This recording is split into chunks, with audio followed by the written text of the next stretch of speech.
하나님의 말씀 있습니다. 신약성경 빌립보서 3장 12절로 14절까지의 말씀입니다. 빌립보서 3장 12절부터 14절까지의 말씀을 우리 같이 보겠습니다. 신약성경 321면에 있는 빌립보서 3장 12절부터 14절까지의 말씀.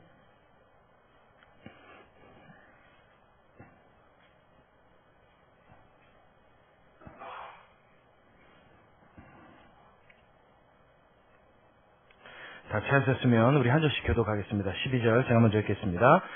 내가 이미 얻었다 함도 아니요 온전히 이루었다 함도 아니라 오직 내가 그리스도 예수께 잡힌 바 된 그것을 잡으려고 쫓아가노라.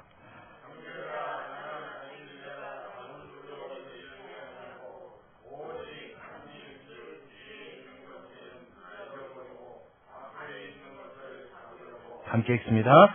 표대를 향하여 그리스도 예수 안에서 하나님이 위에서 부르신 부름의 상을 위하여 쫓아가노라.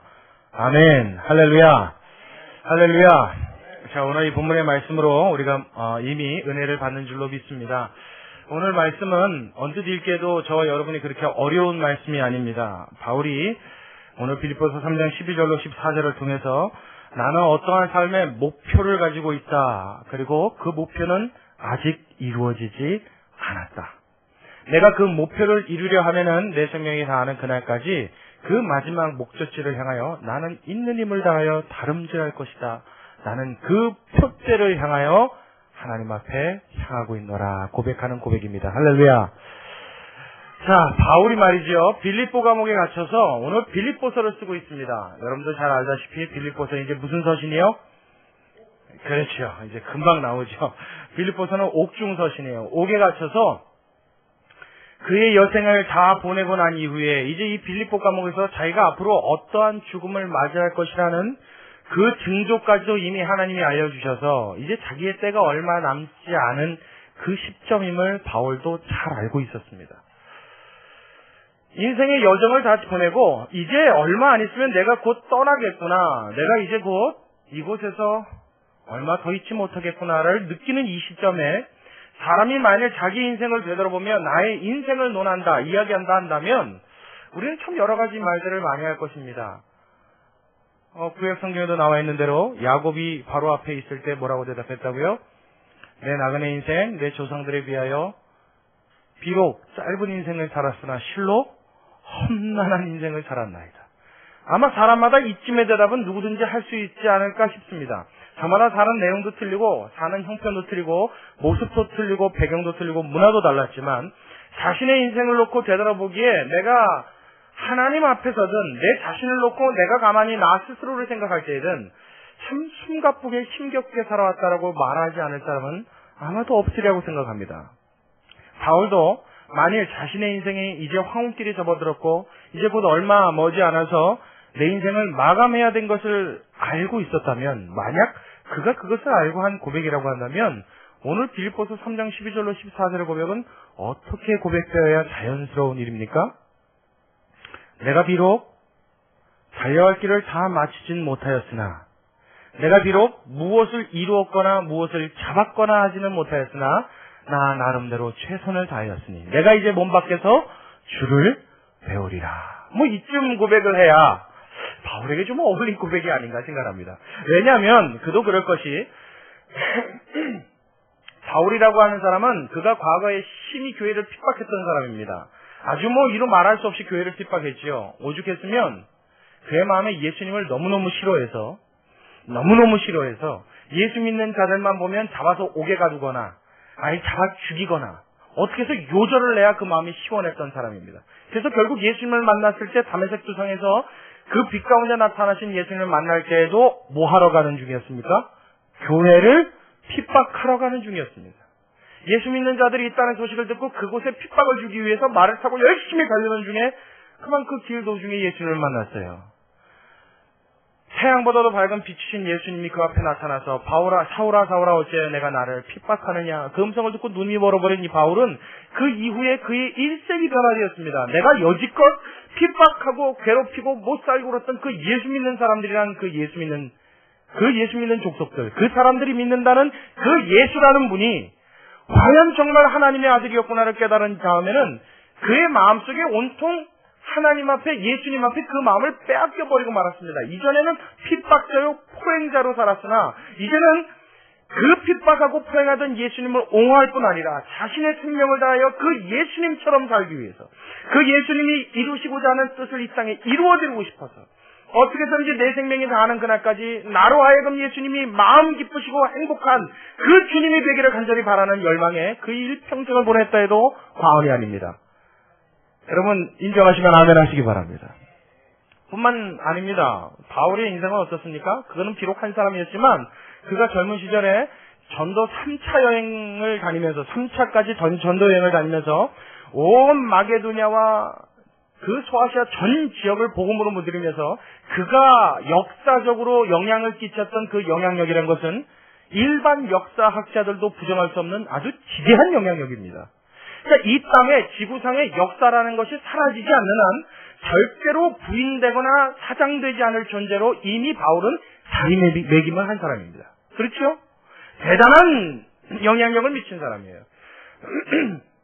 예수 그리스도라는 이름, 복음이라는 깃발을 들고 온 세계를 두루 누비고 다니면서 온 세계를 하나님의 복음으로 물들이고자 하는 그 가운데는 전 세계를 하나님의 말씀뿐만 아니라 문화적으로도 역사적으로도 굉장히 지대한 공헌을 했던 인물로 바울을 꼽을 수밖에 없는 이런 사람입니다. 자, 그렇다면 여러분 바울이 일평생을 사는 동안 업적이 있는 사람이라고 하겠습니까? 없는 사람이라고 하겠습니까?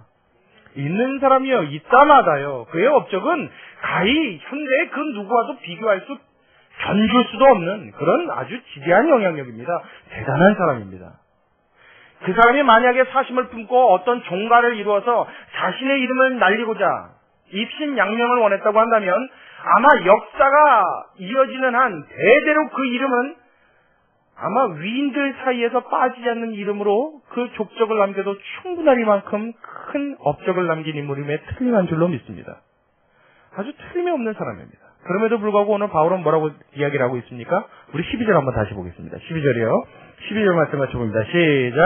내가 이미 얻었다 함도 아니요. 그 다음에요. 온전히 이루었다 함도 아니라. 그 다음에 뭐라 그래요?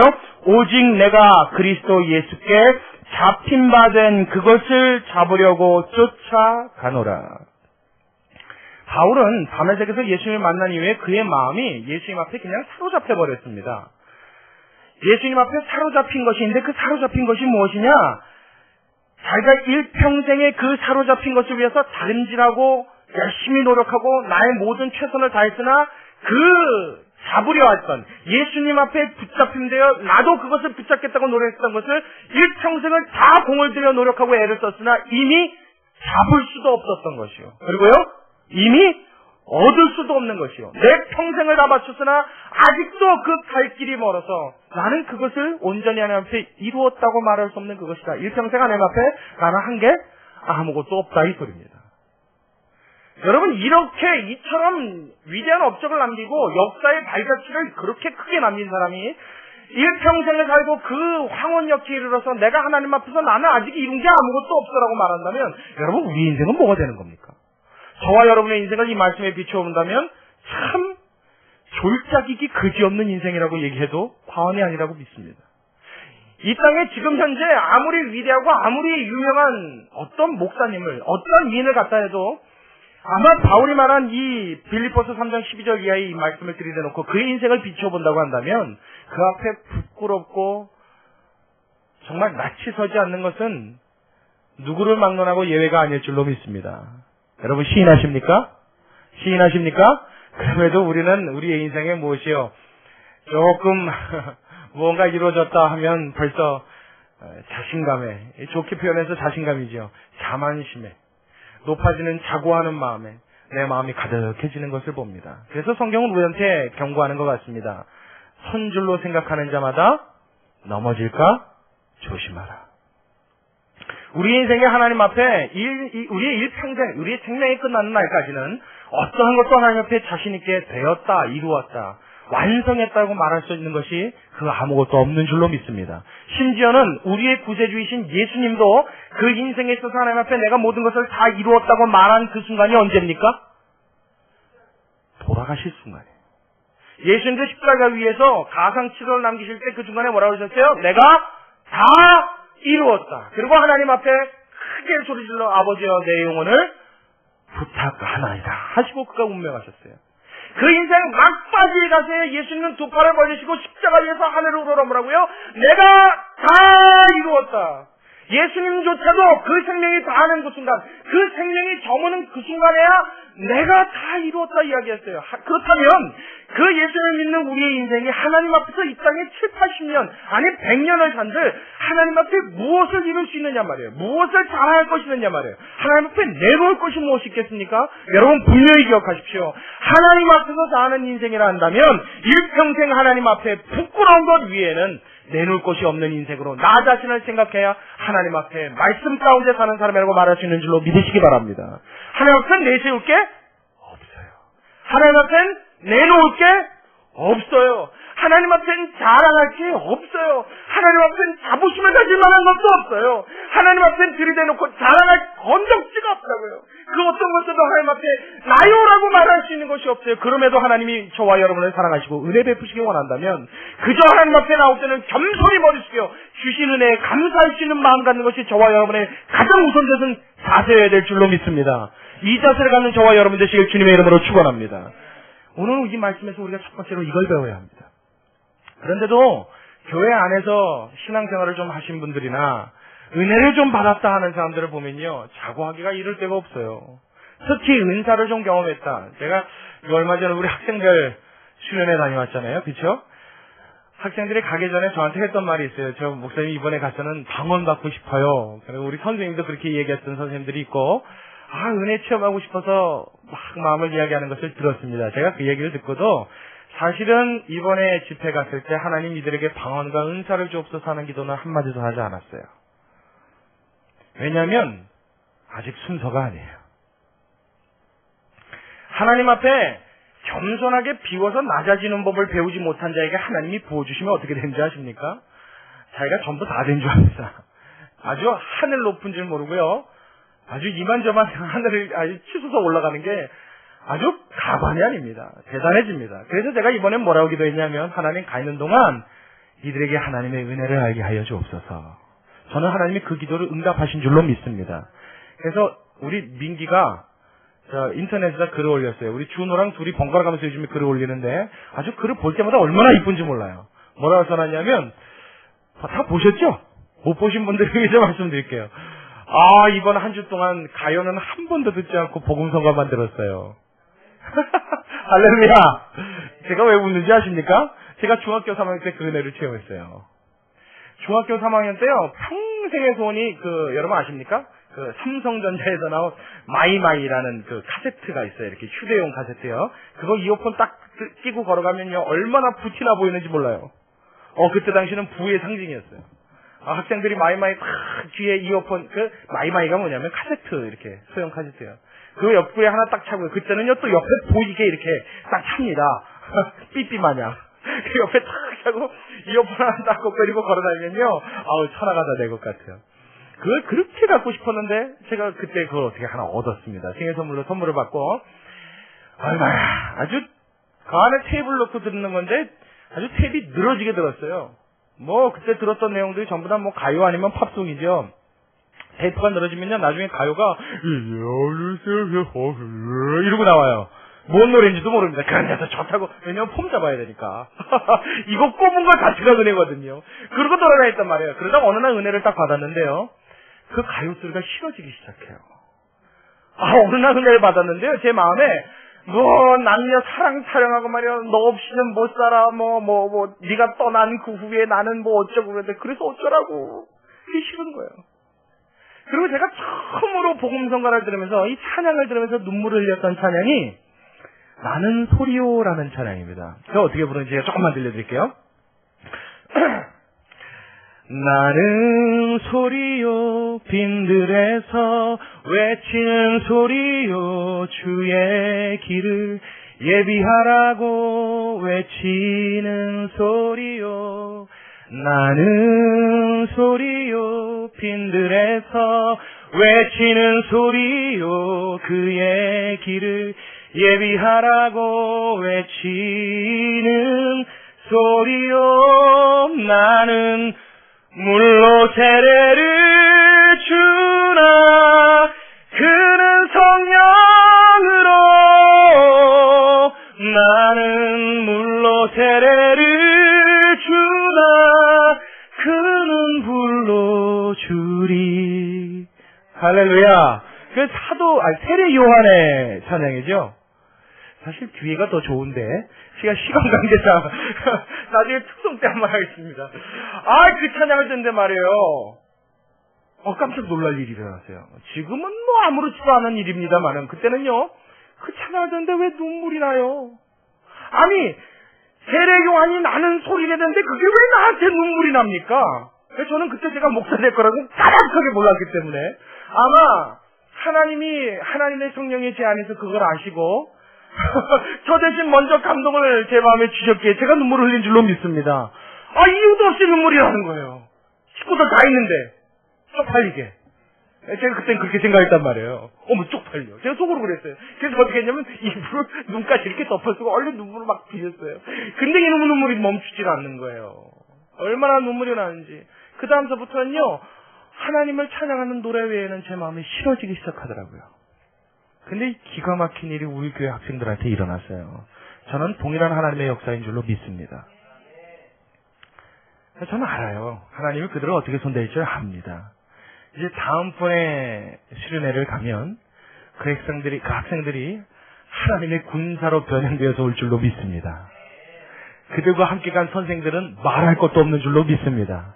우리 교회가 아주 불덩어리가 되려고 저는 충분히 하나님을 신뢰하고 믿습니다. 자, 제가 이 말씀 여러분들한테 드릴 때 사람이 하나님 앞에 이 은혜 받는 단계 중에 가장 먼저 있어야 될 것이 있다면요. 기적을 체험하고 은사를 체험하고 하나님의 능력을 체험하는 일도 좋지만 그것보다 하나님 앞에 가장 중요한 첫 번째 은혜를 받는 일은 가장 우선되어야 되는 일은 하나님 앞에 나를 비우고 하나님 앞에 내가 아무것도 아님을 깨닫고 겸손히 무릎 꿇고 고개 숙이고 순종하는 일부터 우리 가운데 일어나야 될 줄로 믿습니다. 바울이 지금 이 고백을 하는 거예요. 그 일평생 하나님 앞에 위대한 업적을 남긴 이 바울이 자신의 80년이 넘는 인생을 되돌아보면서 뭐라고 그랬다고요? 내가 이미 얻었다 함도 아니에요. 온전히 이루었다 함도 아니에요. 내가 한 게 뭐 있니? 이 소리입니다. 나는 한 게 없어. 그리고 뭐라고요? 오직 내가 그리스도 예수께 잡힌 바 된 그것을 수십 년 전 다메섹 도상에서 예수님 만난 이후에 그 마음을 빼앗기고 사로잡혔던 그 일을 아직도 나는 못 이루어서 그것을 이루고자 내 일평생 난 다른 길을 멈추지 않고 뛰고 있다. 할렐루야! 이것이 저와 여러분의 고백이 되어야 될 줄로 믿습니다. 얼마나 멋진 일인지 몰라요. 자, 이렇게 된 사람에게요, 놀라운 일이 일어납니다. 왜냐하면 하나님 앞에 내가 아무것도 아니요, 이제 일평생 내가 하나님 앞에 남은 일이라고는 하나님이 나에게 주신 표대와 그 목적지를 향해서 매진하고 최선을 다할 일밖에 없다라고 마음에 믿음이 딱 쓴 사람은요, 그 다음서부터 인생의 변화가 일어나요. 어떤 변화가 일어나냐면 여지껏 살던 삶의 모든 패턴이 하나님 앞으로 돌아서기 시작합니다. 자, 이 말이 굉장히 놀라운 말이에요. 자, 여기까지는요, 내 인생에 여러 가지 목표가 있었어요. 자, 여러분, 이 목표를 잘 들으십시오. 이 목표가 절대 죄악이거나 잘못되거나 나쁜 목표 아닙니다. 이 목표들 다 좋은 겁니다. 예를 들면, 내가 경제 활동을 하면서 열심히 부자가 되겠다. 좋은 목표죠. 예수 믿는 사람도 열심히 돈 벌어서, 축제 좀 해야 됩니다. 그래서 부자들 돼야 됩니다. 그렇죠? 그래서 돈 많이 벌어서 하나님의 영광을 위해서도 좀 쓸 줄 아는 사람이 돼야 될 줄로 믿습니다. 뭐 청렴하고 청빈하다고 해서 다 그지처럼 살면요, 누가 누굴 구제하겠어요? 그러니까 예수 믿는 사람도 이 목표 갖고 열심히 뛰는 일 아주 보람된 일입니다. 열심히 공부해서 내가 정말 높은 자리에 올라가서 부당하고 어려운 사람들을 위해서 내 지식을 사용할 수 있는 능력 있는 실력 있는 사람이 되겠다. 이 목표 참 좋은 일입니다. 그렇죠? 또 그것뿐만입니까? 가장된 남편들은 가족들과 더불어서 내가 모든 경제 활동을 한 것을 통하여 내 가족들과 함께 여가 선용을 좀 즐기겠다. 여러분, 좋은 일이죠? 제가 언젠가도 말씀드렸어요. 우리 전생님 오셨으니까 말씀드릴게요. 좀 쉬시란 말이에요. 안 되면 어거지라도 쉬어야 됩니다. 하나님이요, 왜 이 6일 동안 세상을 창조하시고 하루를 쉬신지 아십니까? 하나님이 피곤하셔서요? 하나님이 피곤하셨을까요? 하나님이 천지 창조하고 팔 다리 어깨 한수 쉬는 데가 없네. 하나님 그러셨을까요? 아니요. 하나님은 모든 창조 질서와 하나님의 행하신 일 중에 반드시 무엇이 쉼이라는 것이 필요하다는 것을 우리에게 알리시기 위한 하나님의 행위입니다. 쉬어야 돼요. 그러니까 가족끼리요, 여가 선용을 즐기고 휴가를 떠나는 일은 정당한 일입니다. 그래서 다른 교회는요, 여름철에 휴가 가지 마요! 막 목사님들이 그래요. 저는 반대입니다. 제발 가십시오, 좀. 어쩔 수 없어서 주일 껴서 가셔도요, 가십시오. 가시고요, 예배 빼먹지 말아요. 왜냐하면 그곳에서도, 그 교회에서도, 그 모임에서도 하나님은 동일하게 역사하시기 때문에 줄로 믿으시기 바랍니다. 제가요, 예전에 우리 교회 어떤 청년이 결혼을 했어요. 근데 그때 당시에는 그 교회 담임 목사였고 저는 이제 교육자로, 전도사로 활동을 할 때입니다. 사역을 할 때인데 하필 결혼식을 토요일 날 한 거예요. 그럼 여러분 보통 토요일 날 결혼식 하면 신혼여행 언제 떠나는 게 맞습니까? 에? 주일날. 주일날 언제? 좀 나이 드신 분들 대답해 보세요. 여러분들의 생각이 필요하니까 언제 떠나는 게 맞을 것 같아요. 토요일날 예수 믿는 사람이, 그것도 교회에 이 직분 맡은 사람이 결혼을 했단 말이에요. 자, 신혼여행 언제 떠나야 돼요? 그럼 예배는 어떡하고요?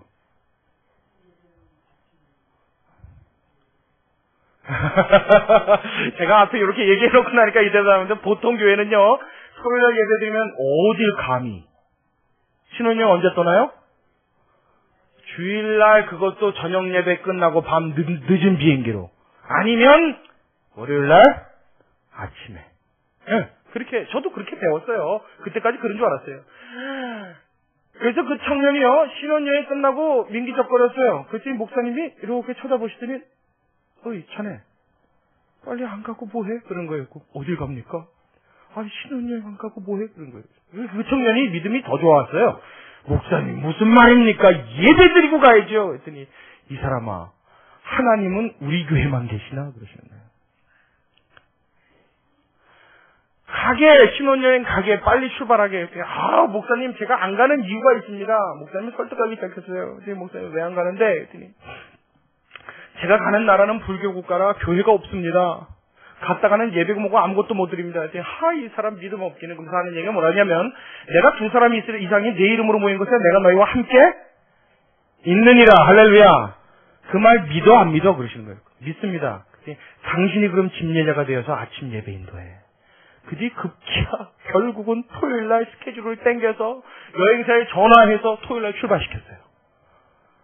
제가 그걸 보면서 참 마음에 느낀 점이 많습니다. 여러분, 정당하게 떠나고 정당하게 쉬어야 될 때는 하나님이 그것 갖고 나무라시는 게 아니에요. 놀기 위해서 예배를 등한히 하는 게 문제인 거죠. 사실 뭐가 더 문제인 줄 아십니까? 여러분, 저도요, 우리 교회가 방음 문제 때문에 주일 오후 예배를 2시로 옮길까 참 많이 고민했습니다. 왜냐하면 주변 사람들이 저녁 시간에 저녁 8시간에서 꽝꽝꽝 거리니까 이게 뭐 쉬지를 못하는 거예요. 그러니까 자꾸 민원 아닌 민원이 들어오잖아요. 그렇죠? 그걸 생각할 때, 교회가 지역 봉사의 차원을 위해서 예배 시간을 옮겨야 하나, 이거 갖고 참 많이 고민했습니다. 만약 이 고민 때문에 예배 시간을 옮긴다면 이것은 하나님 앞에 결격 사유가 아닙니다. 여러분, 그래요 안 그래요? 그렇죠? 안 믿는 사람에게 덕이 되고 본이 돼야 되는 게 교회 아닙니까? 그 사유라고 그런다면 이건 정당한 거예요. 그런데 주일날 7시 예배 드리고 저녁 8시 예배 드리면 낮에 11시 예배 드리고, 그나마 우리 교회는 다과 시간이 짧으니까 모르겠지만 뭐 주방 봉사하는 팀이 있고요, 뭐 성가대 있고요, 뭐 이런 교회들이 있잖아요. 그렇죠? 거의 다 그렇죠. 그러면 예배 끝나요, 점심 먹어요, 주방 봉사팀 주방으로 들어가요, 원래회 하는 팀 원래회요, 당회 모여서 당회 회의해요. 예? 또 성가대 모여갖고 점심 먹고 난 다음에 성가대끼리 또 커피 한잔 해야죠. 한참 떠들어보면 오후 3시쯤 모여갖고 연습해요. 오후 5시쯤 끝나요. 7시 예배 또 드린대. 그럼 이게 파김치가 돼가지고요, 일주일 하루 동안 쉬는 게 아니라 아주 6일 일한 것보다 더 피곤해갖고 집에 간단 말이에요. 그러니까 어떻게 해요? 우리 이렇게 힘들게 할 게 아니라 어차피 2번 예배 드리면 되지 않냐. 일요일날 2번 예배 드리면 되니까 오전에 11시 예배 드리고 오후 2시 예배 드리고 치우자. 자, 여러분, 이건 잘된 거예요? 잘못된 거예요? 잘못된 거라고요. 똑같이 행동을 하더라도, 똑같은 마음이 있고 똑같은 모습이 있고 똑같은 결과가 있더라도 동기와 과정이 다르면 하나님께서 보실 때 이미 그 중심을 보시는 하나님이 그 일에 대한 평가를 다르게 하시는 줄로 믿으시기 바랍니다.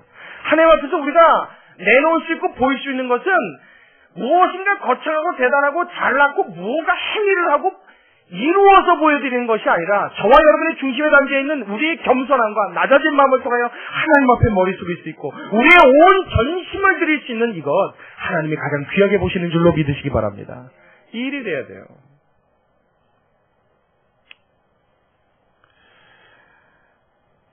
교회가 하나님 앞에서 하나님의 뜻을 이루어드리기 위해서 혹은 하나님의 영광을 위해서, 그래서 대표 기도하시는 분들이 가끔 그런 기도합니다. 하나님이 이 교회가 주의 뜻을 이루어드리는, 하나님이 특별한 뜻을 이루기 위해 세우신 이 교회가 하나님의 뜻을 이루어드리게 하여 주옵소서. 저는 그 기도를 들을 때 아멘합니다마는 한편으로는 하나님 저 기도가 부분적으로 이루어질 것을 저는 알고 있습니다. 그리고 하나님 앞에 또 다른 고백을 해요. 무슨 말이냐면 그 기도가 잘못돼서가 아니라 우리가 하나님 앞에 쉼을 얻는 것이 잘못된 것이 아니라 모든 것이 하나님 앞에 우리가 최선을 다하고 표대를 향해 달려가고 있지만 여러분 사실 우리가 어떤 업적을 이루고 어떠한 대단한 일을 한다 할지라도 그것이 하나님 앞에는 아무것도 아님을 우리가 반드시 기억해야 한다는 것입니다. 하나님이 온 인류를 구할 수 없어서 우리에게 맡기신 겁니까? 천만에요. 하나님이 아무것도 할 수가 없어서 우리에게 전도에 미련한 것으로 영원 구원하실 것을 기뻐하신다 하셨습니까? 천만의 말씀이요. 하나님이 스스로 하시면요, 인간이 손을 댄 것보다 비교 자체가 불가할 만큼 하나님께서 완벽하게 하실 수 있는 완벽의 하나님인 줄로 믿으시기 바랍니다. 그럼에도 불구하고 하나님이 우리에게 맡기신 건 뭐예요?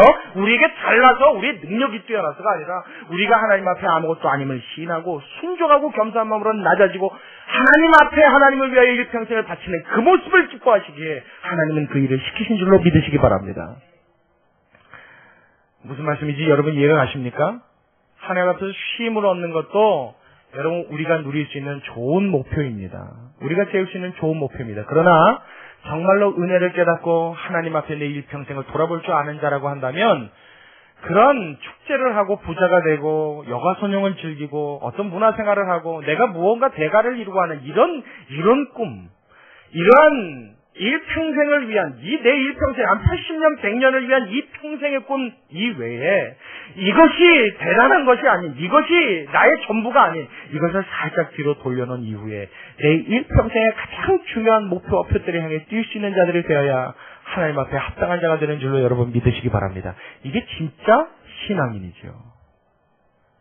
여러분 이해하셨죠? 부자 되는 목표가 나쁜 게 아니라고 그랬어요. 성공하는 게 나쁜 게 아니라고 그랬어요. 여가선용하는 게 나쁜 게 아니라고 했어요. 이것이 단지 우선순위가 되지 않게 하는 겁니다. 그리고 오늘 이 빌립보서 3장 12절의 고백처럼 나의 인생에 정말로 중요한 내 일평생을 드리고 놓치지 말아야 할 표대를 세우는 일이 저와 여러분에게 있어야 될 줄로 믿습니다. 할렐루야. 할렐루야. 여러분의 목표는 무엇입니까? 자, 여러분은 오늘도 무엇을 위해서 뛰었습니까? 여러분은 오늘도 인생의 무엇을 나의 목표로 정하고 하루를 사셨습니까? 우리 스스로 우리에게 자문자답할 수 있어야 합니다. 과연 바울처럼 내가 이미 얻었다 함도 아니요 이루었다 함도 아니요 그리스도께 잡힌 바 된 그것을 잡으려고 내가 쫓아가느라 하는 이 고백을 우리도 하면서 우리 인생의 목표를 향해서 매진하고 살았느냐, 우리 스스로 한번 우리에게 물어봐야 한다는 거예요. 여러분 박동진 씨라고 혹시 아십니까? 이름만 이야기하면 모르실 분들이 많은데 우리나라 옛날에 국악 한마당, 그래서 토요일이면 낮에 하는 프로그램이 있었어요.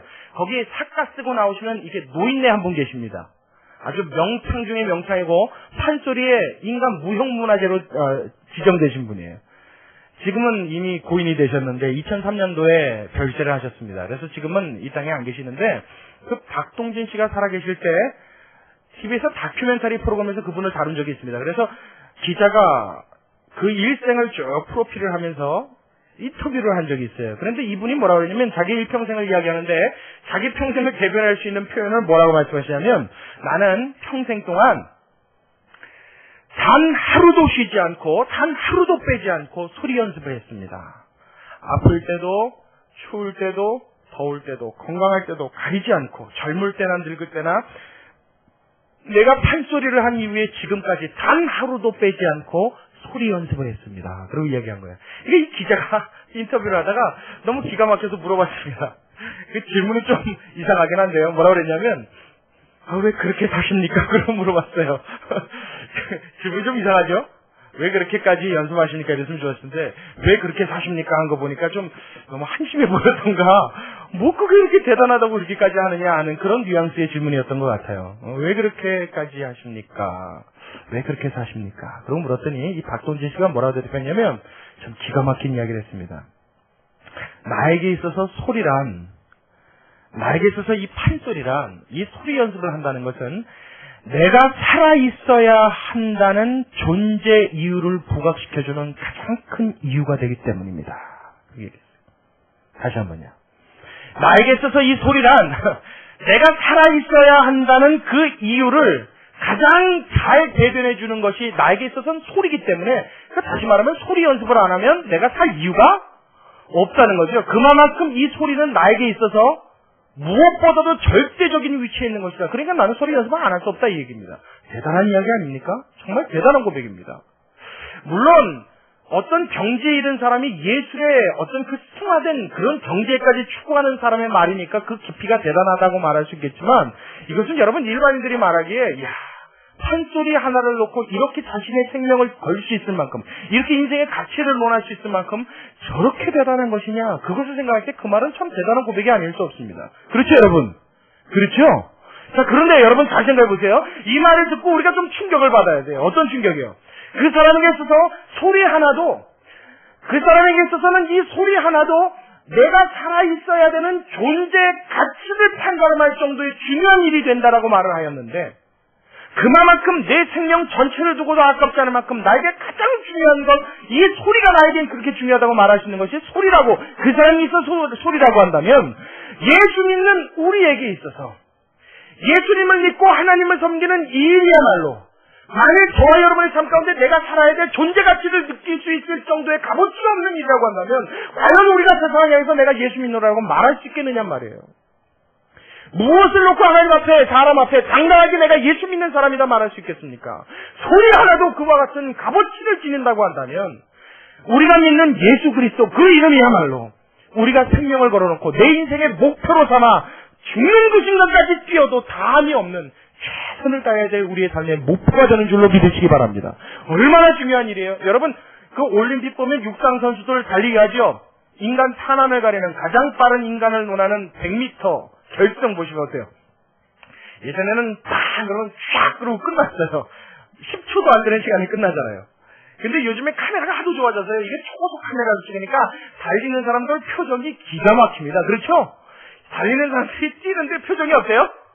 이게 막 저는요 그렇게 뛰는지 몰랐어요. 이게 뛰니까 저 같은 사람이 뛰면 더 웃길 것 같아요. 이게 입이 이렇게 멀어지더라고요. 바람에 이 장면. 그래서 이게 이렇게 떨리는데 그 강호동 씨 TV에 나와서 얼굴 이렇게 떠오는 거 있잖아요. 저도 그게 좀 됩니다만은 이게 이렇게 볼이 말이야 와 막 이러면서 이렇게 눈이 어디로 꽂혀 있어요? 마지막 결승 그 테이프에만 꽂혀 있죠. 땅 뛰면 제일 먼저 가슴에 그 줄을 끊고 들어간 사람이 1등이에요. 그게 얼마나 숨잡하게 초를 재냐면 0.01초까지 재잖아요. 그래서 그 0.01초의 판가름으로 1등이 갈라진단 말이에요. 그러니까 하여튼 총성과 동시에 땅 하는 순간 출발한 선수들은요 그 짧은 순간에요 그 집중력 대단합니다. 그 어디에도 눈을 뺏기잖아요. 오직 그 테이프만, 그 마지막 결승선에 걸려있는 그 테이프만 바라보고 와 이모자에서 인상 찍어지면서 그 순간에 아무것도 생각 안 하는 거예요. 그 순간엔 부모가 돌아가셨다고 해서 아마 멈추지 않을 거예요. 그 힘을 다해서 최선을 다해 전력 질주하는 모습을 표현할 때 쓰는 말. 그 말이 뭐예요? 내가 표대를 향하여 달려간다고 할 때 그 표현입니다. 그래서 이해하시겠어요? 바울의 눈에는 뭐밖에 안 보이는 거예요? 예수님이 세워놓으신 그 사로잡힌 그 목표 외에는 보이지 않는 거예요. 내가 죽는 그 순간까지 예수 그리스도의 복음을 이 세상을 가득하게 하는, 하나님의 마음을 기쁘시게 하는, 할렐루야. 하나님의 마음 기쁘시게 하는, 어떻게 해서든지 우리 예수님 마음만 기쁘게 해주는 그 일을 향해서 자기의 목숨을 내던진 자, 내건 자, 이 사람이 바로 바울인 줄로 믿으시기 바랍니다. 그러니까 하나님이 바울을 기뻐하지 않을 수가 없겠죠. 자, 우리 10절의 말씀으로 잠깐 올라가세요. 10절 말씀 같이 봅니다. 10절의 말씀 10절과 11절 같이 읽습니다. 시작. 내가 그리스도와 그 부활의 권능과 그 고난의 참여함을 알려하여 그의 죽으심을 본받아 어찌하든지 죽은 자 가운데서 부활에 이르려 하노니. 자, 보십시오. 이 말이 뭐예요? 내가 그리스도와 함께 그리스도와 그 부활의 권능 그리고 그 고난의 참여함을 알려하여, 그 다음에 뭐라 그래요? 그의 죽으심을 본받아. 이제 뭐 하겠다는 거예요? 나 예수님처럼 죽겠다는 거예요. 뭐 때문에요? 예수님의 고난에 함께 동참해보고 싶고, 그 다음에요, 예수님이 부활하셨던 그 능력으로 나도 그 부활에 동참해서 함께 부활하고 싶다는 거예요. 할렐루야. 아주 예수님한테 동화해버린 겁니다. 그래서 11절에 뭐라고 해요? 어찌하든지 죽은 자 가운데서 부활에 이르려 하노니. 이 예수님의 능력으로 온전히 사로잡혀서 예수님과 한 덩어리로 살는 것이 내 일평생 꿈이다. 내 소원이다. 지금 바울은 이 고백을 하는 겁니다. 자, 우리 한 절만 더 보겠어요. 자, 우리 1장으로 넘어가세요. 20절의 말씀을 같이 봅니다. 빌립보서 1장 20절. 자, 바울의 간절한 열망을 담은 소원의 고백입니다. 자, 1장 20절 같이 읽습니다. 시작. 나의 간절한 기대와 소망을 따라 아무 일에든지 부끄럽지 아니하고 오직 전과 같이 이제도 온전히 담대하여 살든지 죽든지 내 몸에서 그리스도가 존귀히 되게 하려 하나니. 이게 뭐예요? 바울이 사로잡힌 자기 인생의 표대였어요. 이해하시겠습니까? 바울은요, 이게 바울이 자기 자신을 놓고서 내가 미쳤다, 맞다, 나 미쳤다 그러고 얘기했다고요. 내가 미쳤어도 그리스도께 미쳤다 그랬다고요. 내가 미쳤어도 그리스도로 말미암았다 그랬다고요. 나의 간절한 기대와 소망을 따라, 나의 간절한 기대와 소망을 따라 아무 일에든지 부끄럽지 아니하고 오직 전과 같이 이제도 온전히 담대하여 예나 지금이나 똑같이 어떻게 해요? 사나 죽으나 살든지 죽든지 내 몸에서 그리스도가 존귀되게 하려 하나니. 여러분, 바울은요, 그 몸에 육체의 사단의 가시를 갖고 있었던 사람입니다. 누구에게 이야기도 못하는 병이 있었어요. 그래서 그 병이 한 번씩 도질 때는요, 극심한 고통이 시달렸습니다. 학자들마다 견해가 틀려요. 안질이다, 혹은 간질이다. 근데 간질이라는 견해가 더 힘을 얻습니다. 그 어근이 비슷해서 그래요. 그건 나중에 제가 설명하도록 하고, 이 사단의 가시가 한 번씩 발동하면요, 누구에게도 표현할 수 없는 극심한 고통이 있었어요. 그때는요, 바울이 할 수 있는 일은 약을 먹어도 안 낫습니다. 오직 뭐요? 하나님 앞에 무릎 꿇고 매달려서 기도하는 것밖에 없었어요. 살려주옵소서. 이 아픔, 이 고통의 이 육체에서 나를 건져주옵소서. 그 아픔을 놓고 하나님 앞에 기도할 때 무엇이 임했다고요? 하나님의 능력을 체험했다고요. 바울은 일평생 그렇게 살았어요. 그 온전치 않은 몸을 가지고요, 이제는요, 옥에 갇혀서 그 작은 옥바닥에서 때를 따라 수시로 하나님 앞에 무릎 꿇어 기도하는 겁니다. 성도를 위하여, 이 빌립보 교인들을 위하여, 에베소 교인들을 위하여, 골로새 교인들을 위하여. 바울은 눈물로 하나님 앞에 기도하는 거예요. 그러면서도 온전히 뭐예요? 내가 살든지 죽든지 내가 온전하고 온전치 않은 건 문제가 아니라는 거예요. 내가 옥에 있는 것과 일반적으로 사는 것과 아무 상관이 없다는 거예요. 높은 데 임하든지 낮은 데 임하든지 부한 데 처하든지 가난한 데 처하든지 나는 이 일체의 비결을 배웠으니 나에게는 아무 소용이 없고 상관이 없다는 거예요.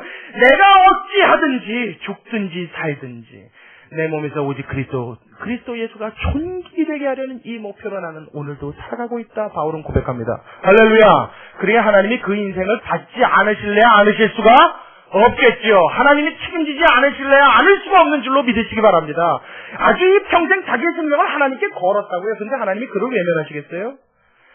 자, 일평생 하나님 앞에 이렇게 목표를 놓고 달려가는 사람이요, 이 땅에 원함도 월망도 불만도 바램도 꿈도 소망도 없습니다. 오직이요, 하나님 나라에 가서 하나님 앞에 칭찬받는 일만 그의 마음속에 가득한 자가 된 줄로 믿습니다. 이쯤 되어야 예수 믿는 사람이라 말하죠. 자, 여러분 보세요. 바울 말이에요, 자신 있게 이야기했어요. 나를 본받으라. 바울이 얼마나 대단한 사람인지, 자기가 하나님 앞에 얼마나 온전한 마음을 갖고 있었는지 그는 그를 자기 자신을 잘 알았던 사람입니다. 그래서 자기가 가르치는 교회 성도들을 향해서 뭐라 그러냐면 나를 본받으라 그랬어요.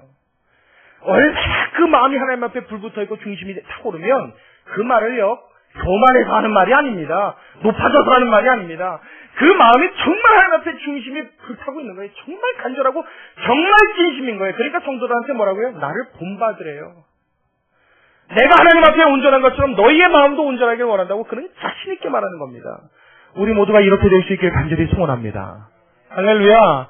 우리가 이걸 배워야 되지 않겠어요? 자, 그렇다면 하나님 앞에서 이렇게 내 인생의 절대적인 목표, 하나님을 오직 생각하고 사는 사람은요, 적어도 두 가지를 버릴 수 있어야 됩니다. 자, 그게 오늘 우리 본문에 나와 있어요. 다시 본문으로 넘어가세요. 자, 3장 12절의 말씀 다시 한번 봅니다. 자, 3장 12절의 말씀이요. 한 목소리로 다시 읽겠습니다. 시작. 내가 이미 얻었다 함도 아니요 온전히 이루었다 함도 아니라 오직 내가 그리스도 예수께 잡힌 바 된 그것을 잡으려고 쫓아가노라. 자, 저를 보십시오. 바울이 내가 이미 얻었다 함도 아니요 온전히 이루었다 함도 아니라 얘기했어요. 근데 바울은요, 얻은 게 있습니까? 없습니까? 인간적으로 볼 때요, 얻은 게 있는 사람입니까? 없는 사람입니까? 정말 없어요? 목회자의 눈으로 볼 때도 참 얻은 게 많은데요, 바울은 여태까지 했던 업적이 있어요? 없어요? 자, 에베소 교회, 골로새 교회, 데살로니가 교회, 로마 교회, 그가 세운 교회만도 얼마나 많아요? 자, 얻었다 함도, 이루었다 함도, 그 얘기 있습니까? 없습니까? 실제로 이룬 게 있어요? 없어요? 아이고, 나이 답답해 죽겠네. 자, 이거 목사가 분위기교회 개척했는데 교인이 3,000명이 됐어요. 할렐루야. 3,000명이 됐어요. 어느 날 이 교회 부목사를 세워놓더니 선교를 한다고 나갔어요. 근데 나간 그 교회 10,000명 교회가 됐어요. 그러더니 갑자기 그 교회에서도 또 어디 선교를 한다고 몽골로 갔어요. 몽골을 갔는데 이번엔 30,000명이 모였어요. 막 구원하는 자가 가는 곳마다 늘어납니다. 이룬 게 있어요? 없어요? 바울이 이랬단 말이에요. 자, 이룬 게 실제로 있습니까? 없습니까? 많은 사람이죠. 그런데 바울은 이 여태껏 이루었던 모든 업적을 그가 생각했어요? 안 했어요? 안 했어요. 우리가 하나님 앞에 목표를 정해놓고 달려가는 사람이라면 과거에 화려했던 영광에 집착하는 모든 것들을 우리는 포기해야 되는 줄로 믿습니다. 내가 과거에 어땠는데, 내가 하나님 앞에 과거에 뭐 했는데, 난 예전에 기도 어떻게 했는데, 내가 예전에 전도 왕이었는데, 내가 전도한 사람이 지금 장로가 됐는데 하나님 앞에 이거 의미 있다고요? 없다고요? 없다고요. 바울도 내가 온전히 이룬 게 없대요. 내가 붙잡은 게 없대요. 내가 하나님 앞에 이룰 수 있는 여지껏 내가 성과가 없답니다. 해낸 게 없대요. 그는 과거에 자기가 했던 모든 업적이나 모든 공로에 대해서 깨끗이 포기한 겁니다. 깨끗이 잊어버린 거예요. 이제 앞으로 사는 날 동안 얼마 남을지 모르는 이 인생 동안에도 하나님이 주신 그 목표와 그 표대를 향하여 달려가는 그것 외에는 그의 마음속에 그 어떤 것도 자리 잡지 않았음을 여러분 기억하시기 바랍니다. 우리의 마음에 몰려 과거의 업적에서 우리의 생각을 지원해야 합니다. 거기에 안주하고 사로잡히면요, 미래가 없어요. 과거에 뜨거웠던 사람들의 특징이 뭔지 아십니까? 지금은 안 뜨겁다는 거예요. 과거에 기도 많이 했던 사람들의 특징이 뭔지 아십니까? 지금은 기도 안 한다는 거예요. 과거에 전도 많이 했던 사람들의 특징은 뭐예요? 여러분이 대답해봐요. 지금은? 대부분 그래요. 맞습니까? 틀립니까? 근데 과거의 영광에 사로잡혀서요, 마치 지금도 내가 그러고 있는 걸로 착각해요. 설령 지금도 그러고 있다 할지라도요, 내가 하나님 앞에서 그걸 자랑할 거리라고요? 아니라고요? 아니라고요. 그렇다면 여러분 이걸 포기해야 돼요. 이 마음의 공로를 깨끗이 지원해야 합니다. 이것이 우리가 포기해야 될 첫 번째입니다. 그리고 두 번째가 또 있어요. 자, 13절로 내려갑니다. 자, 13절 함께 읽습니다. 시작. 형제들아, 나는 아직 내가 잡은 줄로 여기지 아니하고 오직 한 일, 즉 뒤에 있는 것을 어떻게 해요? 잊어버리고 앞에 있는 것을 잡으려고. 자, 보십시오. 뒤에 있는 것은 어떻게 하겠대요? 잊어버리겠대요. 제가 아까 말씀드렸죠. 바울은 과거에 어떤 사람이라고요? 포행자요. 포악자요. 행악하던 자입니다. 교회를 향하여 핍박하고 예수 믿는 자를 순교시키는데 기꺼이 내줬던 사람이에요. 그래서 스데반이 죽는데 가장 큰 공헌을 한 사람이 누구냐면 바울이에요. 얼마나 못된 사람이에요. 아주 악질 반동 같은 사람이에요. 만약 그가 자신의 과거에 매여서 살았다고 한다면 과거의 업적보다 그 이전에 하나님 앞에 온전치 못하고 행악자로 살았을 그 인생의 죄책감이 더 컸을 겁니다. 그렇죠? 그 죄책감 때문에 오히려 업적을 못 이루었을 거예요. 바울은 어떻게 해요? 과거의 모든 잘못, 모든 실수, 혹여 내가 잘 몰라서 아니면 알고라도 하나님 앞에 잘못된 구석이 있었고 넘어진 적이 있었고 뭐 부서진 적이 있다 할지라도 내가 하나님 앞에 이 목표를 향해 달려감에 있어서는 아무것도 문제화시키지 아니하고 그 마음의 모든 것을 깨끗이 잊어버리고 오직 목표를 향해서 달려간 사람이었으면 여러분 우리 반드시 여러분 마음에 새길 수 있길 주의 이름으로 축원합니다. 실수 없는 사람 있습니까? 잘못 없는 사람 있습니까? 죄 없는 사람 있습니까? 교회 안에 가끔 죄 크게 짓고 들어오는 사람들이 있어요. 모르면 은혜입니다. 모르면 은혜예요. 그렇죠? 모르면 은혜예요. 그러다가 10년, 20년 지났는데 제가 과거에 이랬습니다. 그런다고요. 그렇죠? 우리 이몽순 집사님이 과거에 도적대 대장이었다고 가정을 하자고요. 그래서 사람을 10명 이상을 해쳤어요. 근데 우리가 다 모를 땐 전혀 그렇게 안 보이잖아요. 그렇죠? 근데 갑자기 어느 날 이몽순 집사님이 나오시더니 간증을 하는데 제가 과거에 사람을 죽였던 사람입니다. 그럼 여러분 어떻게 했어요? 은혜 됩니까? 안 됩니까? 되죠. 과거에 그랬던 분이 지금 우리 교회 집사님이 되셔서 할렐루야, 하나님이 그렇게 은혜로. 그렇죠? 이게 과거에 죄를 지은 사람이 모르고 들어오면 은혜가 돼요. 근데 알고 나면요. 여러분들 그 사람 좋게 봅니까? 나쁘게 봅니까? 그 사람 과거에 술 팔던 사람이래. 그것도 좀 이렇게 안 좋게 파는데 알죠, 여러분? 제가 더 이상 얘기 안 하겠습니다. 그런데 몸 닦고 있는 사람이 교회 왔다고 치자고요. 어쩐지 옷 입는 꼬락서니가 영. 그렇죠? 매니큐어 색깔이 영. 눈에는 무슨 멍든 줄 알았어, 나는. 그렇죠? 우리를 보는 눈 시선 벌써 이상해집니다. 그 사람의 과거를 놓고 자꾸 정지하려고 그래요. 뿐만 아닙니다. 다른 사람에 대해서도 그렇지만 나에 대해서도 얼마나 그 부분이 심각해지나 몰라요. 내가 과거에 하나님 앞에 실수하고 잘못했던 것 때문에요. 교회에서 어깨를 피지 못하는 사람들이 있어요. 여러분 걱정하지 마십시오. 그리스도 예수 안에 있으면 새로운 피조물이라. 이전 것은 지나갔으니 보라! 새 것이 되었노라. 할렐루야. 이것이 예수님의 판단인 줄로 믿으시기 바랍니다. 하나님이 정죄하지 않는데요. 누가 정죄할 거예요? 하나님이 보시지 않겠대요. 누가 볼 겁니까? 하나님이 왼쪽하는데 누가 걸고 넘어질 거예요? 하나님 앞에서는 다 우리는 이와 같아서 저와 여러분의 과거는 하나님 앞에 아무런 문제가 되지 않는 믿으시기 바랍니다. 문제가 되지 않아요. 하나님이 그걸 문제 삼으실 것 같았으면요. 우리 중에 택할 사람 한 명도 없습니다. 나나 남이나 할 거 없이 하나님 앞에서의 과거는 이미 지나갔어요. 예수님은 오죽하면요. 이 땅에 오셨을 때요. 꼭 누구에게만 찾아가셨어요? 병든 자 빼고. 병든 자 아니면 꼭 예수님이 찾아갔던 사람. 세리와 창기들이요. 하여튼 이 땅에서 제일 죄인의 대명사로 꼽히는 그 두 부류를 예수님이 지속적으로 찾아갔어요. 그거 왜 그런 줄 아십니까? 너희 과거가 하나님 앞에 용서받았다는 걸 알리기 위해서입니다. 할렐루야. 할렐루야. 저와 여러분이 예수 안에서 새로운 목표를 정하고 달려가심에 있어서는 여러분 과거에 모든 부정했던 일, 실수했던 일, 아팠던 일, 더러웠던 일, 어떤 것도 깨끗이 지울 수 있는 은혜가 있기를 주의 이름으로 축원합니다. 이 두 가지를 우리가 할 수 있어야 돼요. 그리고 마지막 세 번째, 하나님 앞에서 우리가 바라봐야 될 오직 한 가지가 있습니다. 자, 13절 같이 읽습니다. 14절 함께 읽습니다. 시작. 표대를 향하여. 다시 한번요. 뭐죠? 표대를 향하여. 한 번 더. 다시 어디를 향하여? 표대를 향하여 그리스도 예수 안에서 하나님이 위에서 부르신 부름의 상을 위하여 쫓아가노라. 우리가 하나님 앞에서 매진하고 목표를 향해서 표대를 향해서 달려가면 반드시 저와 여러분을 기다리고 있는 것이 있습니다. 그게 뭐라고요? 부르신 부르심의 상입니다. 할렐루야. 하나님이 이걸 주시겠다는 거예요. 여러분의 이해를 돕기 위해서요. 우리 한 군데만 더 찾아볼게요. 자, 요한복음으로 한번 가보십시오. 요한복음 14장 21절입니다. 요한복음 14장 요한복음 14장 21절. 요한복음 14장 21절 말씀.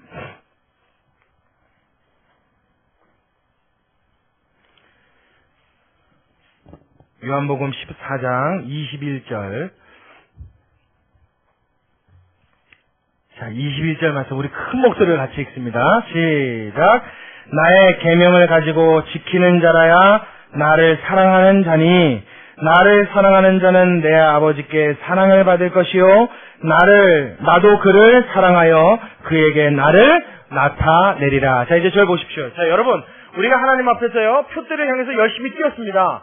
그 100m 선수들 인간 탄환들이 당한 것처럼 막 그것만 보고 뛰었단 말이에요. 하나님을 향해서 얘기를 하고 내 인생을 다 걸었어요. 자, 여기까지는 우리가 아멘하고 말 수 있는데 얼른 못하는 이유가요. 그러면 나는 뭐야 이런다고요. 아니 종교도 좋고 믿음도 좋지만 그럼 내 인생은 어떻게 하고? 모든 거 다 뒤로 오고 하나님만 목표로 열심히 매진해서 내 표대를 향해서 뛰면 내 인생 누가 보상해 줄 건데? 여러분 그런 생각 들어요 안 들어요? 지금은 안 될 수 있어요. 과거에 그런 생각 들었습니까? 안 들었습니까? 처음 예수 믿을 때 열심을 못 내는 이유가 그것 때문에요. 마치 손해보는 것 같아요. 마치 나 혼자만 낙동강 오리알 되어서 이 세상에서 동떨어져서 기름에 물에 기름 뜨듯이 동동 떠서 살 것 같은 그런 막연한 이 고아의 심정이 있었단 말이에요. 이게 불안했단 말이에요. 그러니까 하나님 앞에 매진한 일이 자꾸 두려웠습니다. 그런데요, 만일 여러분이 목표를 정해놓고 표대를 향해서 하나님의 기쁨과 하나님의 영광을 위해서 산다 그런다면 하나님 팔짱 딱 끼시고 예수님 팔짱 끼고 그래 잘하나 보자 그리고 지켜만 보고 계실까요? 여러분 우리 어렸을 때 애기들 걸음마 시켜보셨죠? 처음에 걸음마는 몇 발짝 앞에서 시켜요. 무슨 몇 발짝이야? 바로 앞에서 시키지. 걔가 걷습니까? 못 걷습니까? 그럴 때도 시켜본단 말이에요. 그러니까 바로 앞에서 해놓고 손을 여기다 대요. 얘가 넘어져도 그냥 내 손에 와서 닿습니다. 그래서 걸음마 그런다고요. 근데 얘가 조금 걸어요. 조금 걸어요. 한 2발짝 걸어요. 그럼 요번엔 어디요? 한 3발짝쯤 앞에서 한 발짝 모질라게 놓고서 자 걸음마 엄마 봐 그러죠. 자 걸음마 얼른 와 그럴 때 이 엄마 어떻게 해요? 자 잘 걷는다 그러고 넘어지려면 샥 뒤로 치어요? 이렇게 어이구 코피 나네 그래요? 애가 꽝 치니까 에이 그놈 고소하다 그래요? 쌤콩이네. 잘됐다. 여러분 엄마 말 안 듣고 땡깡 쓰고 울더니 그런 엄마 있습니까? 없어요. 얘한테 걸음마를 시켜놓고요 엄마한테 표대를 딱 지정을 해줬단 말이에요. 그 애가 엄마한테 달려온다가 얘 엄마의 시선을 찝니까 안 찝니까? 시선을 잃어버립니까 안 잃어버립니까? 걔가 넘어지면 어떻게 할까봐 손을 어떻게 해요? 2팔을 뻗어놓고 사실 애보다 누가 더 긴장해요? 엄마가 더 긴장해요. 그렇죠? 여러분 하나님께서 우리의 인생의 표대를 정해놓고 하나님이 원하시는 지구까지 달리기를 원하실 때 우리 인생에 더 긴장하시는 분이 있는데 그분이 바로 하나님인 줄로 믿으시기 바랍니다. 그분이 바로 예수님인 줄로 믿으시기 바랍니다. 그러니까 수련회 갈 때 주야 은혜 받고 싶어요 그러고 가잖아요. 사실 은혜를 더 주고 싶으신 분은 누구예요? 하나님이시라고요. 주님이 더 주고 싶다고요. 우리는 그 일에 순종만 하면 되는데 마치 내가 너무 열심히 내서 은혜 받았냐. 천만에요. 이미 그 일은 예정되어 있고 하나님의 은혜는 내려올 준비가 되어 있는 줄로 믿으시기 바랍니다. 내가 표대를 향해서 출발했어요. 하나님은 우리에게 독특한 은혜를 주는 줄로 믿으시기 바랍니다. 그래서 오늘 본문에 뭐라고 약속하세요? 예수님은 우리 인생을 절대 내버려두지 않으시겠다고 우리한테 약속하세요. 나의 계명을 가지고 지키는 자라요. 나를 사랑하는 자는 내 아버지께 사랑을 받을 것이요. 그 다음에 뭐라고요? 나도 그를 사랑하여 그에게 나를 어떻게 한다고요? 나를 어떻게 하겠대요? 나타내리라. 여러분 모세가 하나님 앞에 기도할 때마다 응답받았던 거예요. 모세가 하나님 당신의 선한 형상을 보여주옵소서 그럴 때 하나님이 그것 또한 내가 너에게 이루어주리라 그러고 하나님이 응답하셨잖아요. 하나님이 그에게 자신을 다 나타내셨습니다. 아끼지 않고 보여주셨어요. 하나님 앞에 기도할 때마다 하나님이 족적 응답해 주시고 모든 것을 다 끄집어내는 것처럼 나타내 보여주시는 분들이 있어요. 그래요 안 그래요 여러분? 그 사람이 특별해서가 아니라 그 사람들은요 하나님 앞에 인생을 목표로 정해놓고 살았기 때문에요. 하나님이 자기 인생의 표대가 돼서 뛴 사람들이에요. 오직 하나님 외에는 내 인생에 어떠한 것도 가치를 두지 않고 살았어요. 그러니까 하나님이 어떻게 해요? 나도 그를 사랑하여 나도 그에게 나를 나타내리라. 할렐루야. 이 약속을 이루시는 줄로 믿으시기 바랍니다. 여러분이 하나님 앞에 더 독특하고 특별한 은혜를 원하십니까? 여러분 인생에 하나님 한 분으로 사시길 주의 이름으로 축원합니다. 그러면 그러지 말래도 그래요. 그러면 일어나지 말래도 일어납니다. 하나님의 기적이 안 나타났으면 좋겠어도 나타납니다. 하나님이 역사 안 하실 일에도 역사하시는 줄로 믿으시기 바랍니다. 하나님이 그 사람에게 아주 특별하고 독특한 은혜를 주신다고요. 여러분 이것을 모두 다 체험할 수 있길 주의 이름으로 축원합니다. 그 사람들은 어떻게 해요? 이게 중독증이 와요. 하나님의 이 은혜는요 아주 묘한 중독 증세가 있습니다. 여러분 운동도 중독이라고 그러죠. 운동도 열심히 할 때 처음에 할 때는요 막 근육이 땡기고 요통이 오고 근육통이 와서 잘 못하는데 이게 어느 정도 운동이 몸에 붙고요. 이 운동을 통해서 내 몸이 변하고 힘이 근력이 생기고 멋지게 몸이 만들어지는 모습을 보면 남자들 운동 중독에 많이 걸린다고 그래요. 그래서 나중에는요 친구를 만나러 나가는 일보다 술자리보다 뭐 약속의 모임보다 운동이 더 좋아지면 이건 운동 중독증이래요. 근데요 여러분 운동만 그런 게 아니라 하나님의 은혜도 이상한 중독증들가 있어요. 어떤 중독이냐면 이 세상에서 비교할 수 없고 이 세상에 어떤 말로 형언할 수 없는 하나님의 영광을 맛보고 나면요 이 세상의 모든 것이 성경의 표현을 빌으면 배설물로 여겨집니다. 할렐루야. 하나님의 그 영광을 맛보고 나면요 이 세상의 것들이 가치가 없어져요. 그냥 말 그대로 벨로예요. 그게 시시해지는 거예요. 그게 하찮아 보이는 거예요. 우리 중에 누가 학하는 것에 마음을 쏟을 사람이 있겠습니까? 여러분 중에 혹시 여러분 집에 있는 간장 종지에 마음을 뺏기는 분들이 있습니까? 아무도 없을 거예요. 이 세상의 것들이 그와 같아진다고요. 그냥 마음을 잃어버리는 거예요. 그리고 오직 어떻게만요? 점점 더 매진하는 겁니다. 점점 내 표대를 향하여, 점점 하나님의 영광과 기쁨을 위하여 인생을 바치게 되는 줄로 믿으시기 바랍니다. 그럴수록 하나님의 영광은 더욱 크게 나타나요. 하나님의 도우심의 성격은 더욱 강하게 나타납니다. 하나님이 주시는 은혜는 더욱 독특하게 나타나는 줄로 믿으시기 바랍니다. 그런 사람들이 하나님의 일평생 생명을 바치며 살아가는 하나님 앞에 헌신된 자들이 됩니다. 오늘 성경의 표현은 이와 같은 자의 고백입니다. 저와 여러분이 예수를 믿었습니다. 하나님을 아는 하나님의 자녀가 되었습니다. 일평생 천국을 향하여 내 구원받은 나의 믿음의 여정을 마치려 하면 저와 여러분이 일반인 줄로 믿습니다. 일평생 사는 동안 나의 믿음의 완성이 되는 그 자리, 그 순간까지 저와 여러분의 표대를 잃지 않고 하나님의 기쁨을 위하여 나 주님의 기쁨 되기 원하는 마음에 일평생을 주님 앞에 드릴 수 있는 아주 영광되고 하나님 앞에 축복받은 자녀로 일평생을 살 수 있는 저와 여러분 되시길 주님의 이름으로 축원합니다. 기도하겠습니다.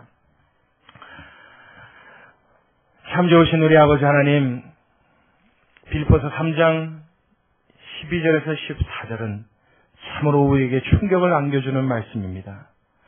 옥에 갇혀있던 그가 기뻐한다는 말을 그렇게 수시로 뱉어낼 수 있었고, 옥에 갇혀있었던 그가 푸념하지 않고 한숨 쉬지 않고 하나님 앞에 기쁨으로 감사하고 고백할 수 있었던 것은 그 가운데서도 독특한 은혜를 주시는 하나님의 붙드심이 있었기 때문인 줄로 믿습니다.